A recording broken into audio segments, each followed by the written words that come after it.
Hello friends, welcome back to channel महापुरुषों की बातें। कठोपनिषद के पहले अध्याय की तीसरी वल्ली के 11वें श्लोक में यमराज नचिकेता से कहते हैं, आत्मा से भी बलवान है अव्यक्त तत्व अर्थात प्रकृति या माया। इस अव्यक्त माया से भी बलवान और श्रेष्ठ है स्वयं परम पुरुष परमेश्वर, जो बल, क्रिया और ज्ञान आदि सभी शक्तियों से अंतिम अवधि और परम आधार है।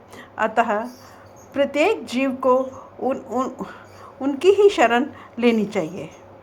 कठोपनिषद के पहले अध्याय की तीसरी वल्ली के 12वें श्लोक में यमराज नचिकेता से कहते हैं, ये पारब्रह्म पुरुषोत्तम भगवान सबके अंतर्यामी हैं, अतः सब प्राणियों के हृदय में विराजमान हैं, परंतु अपनी माया के पर्दे में छिपे हुए हैं, इस कारण उनके जानने में नहीं आते।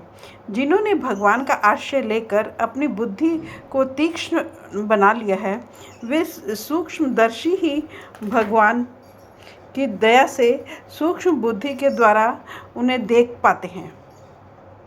कठोपनिषद के पहले अध्याय की तीसरी वल्ली के 13वें श्लोक में यमराज नचिकेता से कहते हैं, बुद्धिमान साधक को चाहिए कि वे पहले तो वाक आदि इंद्रियों को बाहरी विषयों से हटाकर मन में विलीन कर दे, अर्थात इनकी ऐसी स्थिति कर दे कि इनकी कोई भी क्रिया ना हो, मन में विषयों की इच्छा ना रहे। जब यह साधन भली भांति होने लगे तब मन को ज्ञान स्वरूप बुद्धि में विलीन कर दे, अर्थात एकमात्र ज्ञान स्वरूप बुद्धि की वृत्ति के बिना मन की भिन्न सत्ता न रहे, किसी प्रकार का अन्य कोई भी चिंतन ना रहे। जब यहाँ तक दृढ़ अभ्यास हो जाए तब उस ज्ञान स्वरूपा बुद्धि को भी जीवात्मा के शुद्ध स्वरूप में विलीन कर दे, अर्थात ऐसी स्थिति में स्थित हो जाए जहाँ एकमात्र आत्म तत्व के सिवा अपने से भिन्न किसी भी वस्तु की सत्ता या स्मृति नहीं रह जाती। इसके पश्चात अपने आप को भी पूर्व निश्चय के अनुसार शांत आत्मा रूप पारब्रह्म पुरुषोत्तम में विलीन करते। कठोपनिषद के पहले अध्याय की तीसरी वल्ली के 14वें श्लोक में यमराज नचिकेता से कहते हैं, उठो, जागो, श्रेष्ठ महापुरुषों के पास जाकर उनके उपदेश द्वारा अपने कल्याण का मार्ग और परमात्मा का रहस्य समझ लो। परमात्मा का तत्व बड़ा गहन है, उसके स्वरूप का ज्ञान, उसकी प्राप्ति का मार्ग महापुरुषों की सहायता और परमात्मा की कृपा के बिना वैसा ही दुस्तर है जिस प्रकार छुरे की तेज धार पर चलना। ऐसे दुस्तर मार्ग में सुगमता पूर्वक पार होने का सरल उपाय वे अनुभवी महापुरुष ही बता सकते हैं, जो स्वयं इसे पार कर चुके हों।